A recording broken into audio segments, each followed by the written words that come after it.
Live from our 7 Tasmania studios, your nightly news with Kim Miller begins now. The state Liberals are a step closer to locking in government, with a key independent signalling his intent to work with Jeremy Rockcliffe. It's welcome news as the Premier battles a party divide. Franklin members standing in support of a key power broker. Money that was headed for stamp duty is set to transform Caris and Callum's first home. It won't go unused. It'll, I'm just so excited that it can, be reinvested back into our family. Stamping out stamp duty for first home buyers was a key election policy for the Liberals.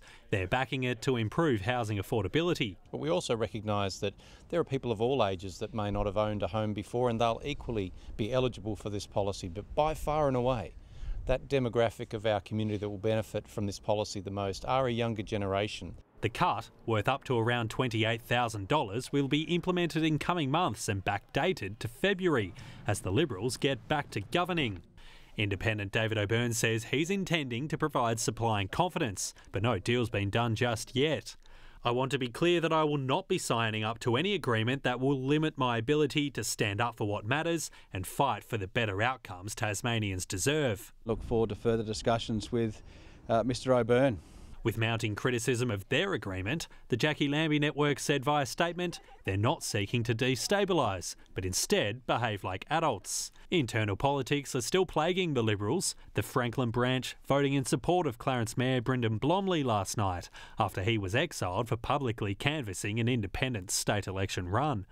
Tasmanians aren't interested in the politics of this. They just want us to get on with the job. But sticking his head in the sand is not going to distract from the fact that he's just been done over by a large group of people within his own party. Josh Duggan, 7 Tasmania News. Tas Racing will now be able to ban harness trainer Ben Yole from its tracks. A Supreme Court judge dismissing an appeal by Yole and his associates over warning off notices issued earlier this year. The controversial figure was banned from racetracks in February after being named in the Murray report. Tas Racing says it will immediately consider its next steps in the matter. Mr Yole has been ordered to pay court costs. A review of Tasmanian government heads of agencies has found none breached the code of conduct in relation to the child sexual abuse matters highlighted in the Commission of Inquiry. The review by former Auditor-General Mike Blake was ordered last year amid scrutiny of state servants involved. The Premier says he continues to have full confidence in department secretaries.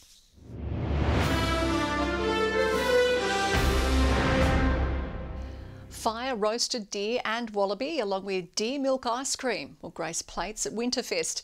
The full program for this year's scaled-back Dark Mofo has been released. New Zealander Vaughan Mabee is bringing his love of unorthodox ingredients to the executive chef role at the Centrepiece Food Festival.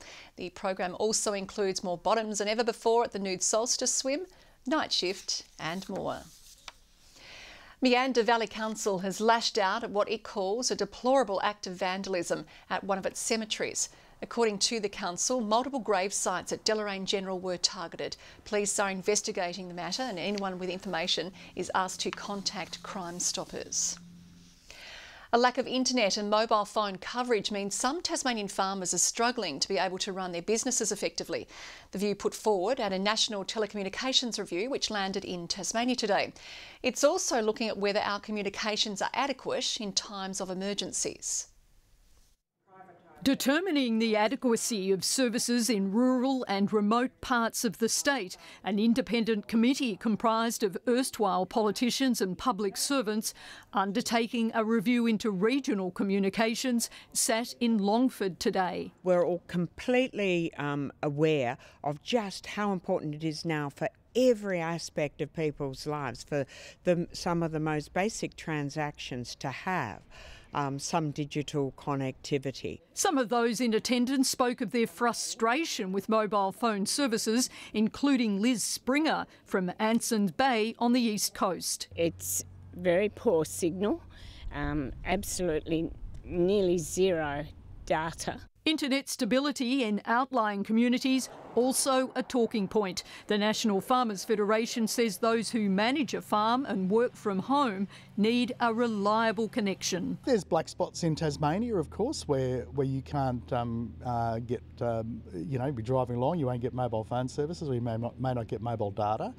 But from an internet perspective, there are no black spots. It's just a case of knowing what the right technology is for them. The committee will also examine whether regional communications are adequate in rural and isolated communities during times of natural disasters and emergencies, so that people can access first responders without delay. Liz Springer says Anson's Bay residents find it difficult to communicate during emergencies. Basically every year somebody would drown up there, whether it be a boat accident or out in the channel. You can't get signal out for an ambulance. Federal member for Lyons, Brian Mitchell, has been proactive in raising the issue.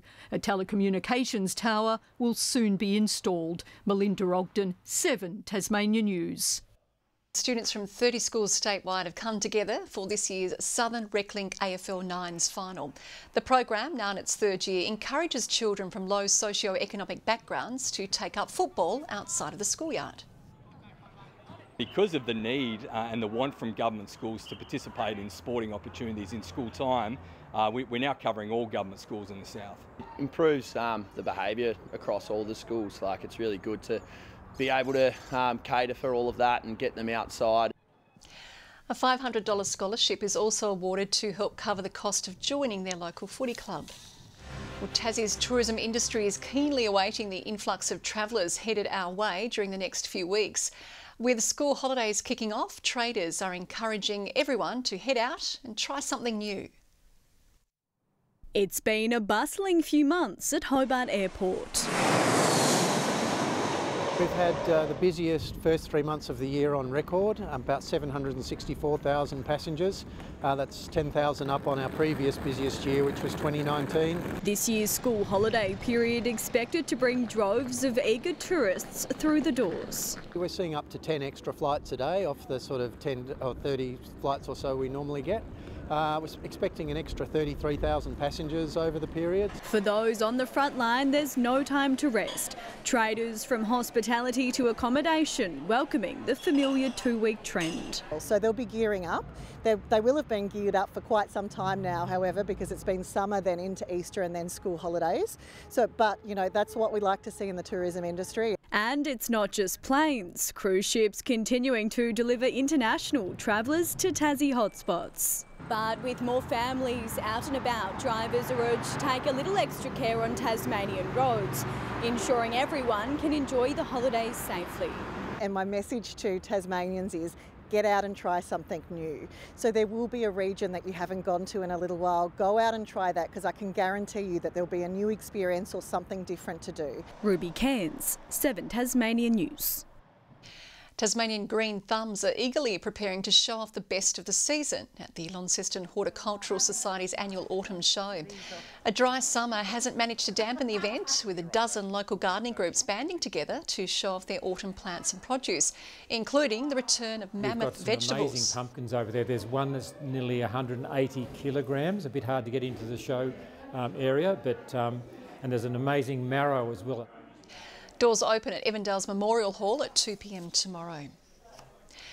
A dedicated group of Launceston students is resting up tonight after a gruelling 24 hours on the road. The grade 12s hiked through the night for charity, proving sometimes fundraising is no walk in the park. Arm in arm, cheered along the final stretch. Tired legs, welcome back to school after a strenuous 80 kilometres on foot. Pain in the feet, everywhere, aching. My feet are killing, but just being able to do something for our community, I feel like it's such a sense of achievement. 74 students making the 24-hour trek from Deloraine to Mowbray. This year's fundraising push for homeless charity Strike It Out, maintaining motivation overnight. Homeless in Launceston are essentially doing our challenge for days, weeks, months on end. It's something that's really, confronting to when you're in that position. Completing the final year tradition is no easy feat, but one for the memory books in need of a well-deserved rest. Definitely a hot bath, and then, probably get a bit of sleep, and then go for a good feed tonight, I reckon. I'm going to try convince Mum to take me on a Macca's run. Victoria Eastoe, 7 Tasmania News.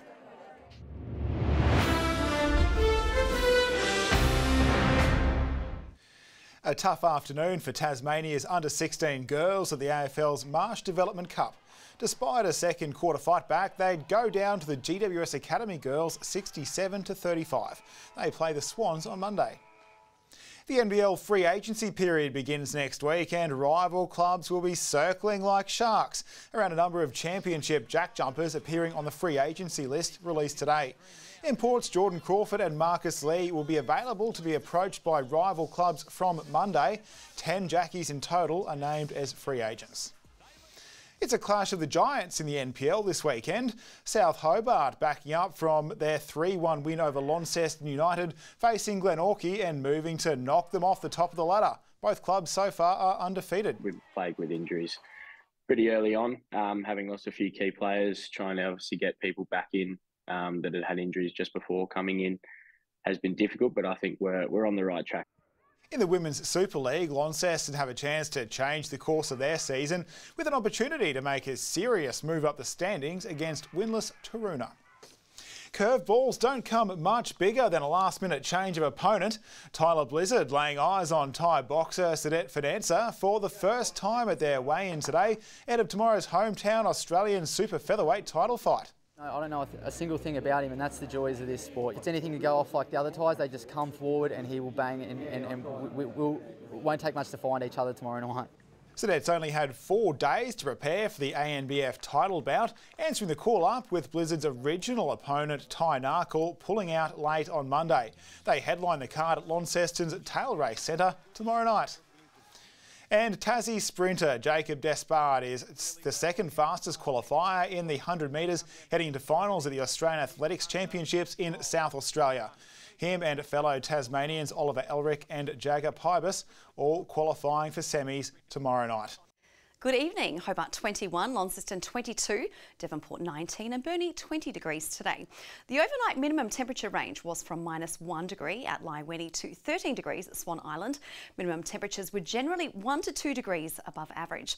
Across the state, St Helens and Friendly Beaches 21, 20 the top for Grove and Bushy Park, Low Head 19, Flinders Island, Smithton and Maria Island all 18, King Island 17, Strawn 16, Laiweni 13 degrees. Low level cloud was seen about most of the state today, especially about the west. Smoke is moving over the northern west coast from nearby fires. Storms over the WA coast, just north of Perth. There are mostly cloudy conditions across the southern ocean, pushing over the mainland and western Tasmania. Tomorrow, a high over southern SA is extending a ridge over most of the country. A low sits just off the central coast of WA. West to northwesterly winds 20 to 30 knots about the south in the early to mid-morning, 10 to 20 knots elsewhere. Winds will tend variable about the east in the afternoon. Southwesterly swells building up to 3.5 metres. A strong wind warning continues for coastal waters between Tasman Island to Low Rocky Point. Hobart cloudy tomorrow 19, high chance of showers for Maydena 16, Oatlands 18. Partly cloudy for Launceston 22, much the same in Devonport 20. A cool and showery 13 for Laiweni. A little cloud for Burnie 19, showers for Strawn 17, 18 the top for Marrawal. The east remaining cloudy yet again, St Helens 21, Swansea and Alford 20 degrees. Sunday, showers about the west and Bass Strait Islands. It's otherwise mainly fine elsewhere. Monday, those showers about the west and Bass Strait Islands continue with possible light afternoon and evening showers. Tuesday, showers mainly about the west and northeast with low to high teens expected. Early morning fog in Canberra tomorrow, 21. Partly cloudy in Adelaide and Melbourne, 25, and sunny in Sydney, 32, and partly cloudy in Darwin. And right now, this Friday evening, cloudy across most parts of the state. Hobart 16, also 16 in Launceston and also in Devonport. Now, a huge shout out to Be Her Freedom. Tomorrow they come together at Adams Distillery at Perth to make a stand against slavery and exploitation of women. A worthy charity indeed, Kim. Certainly is. Thank you very much, Kai. Have a great weekend.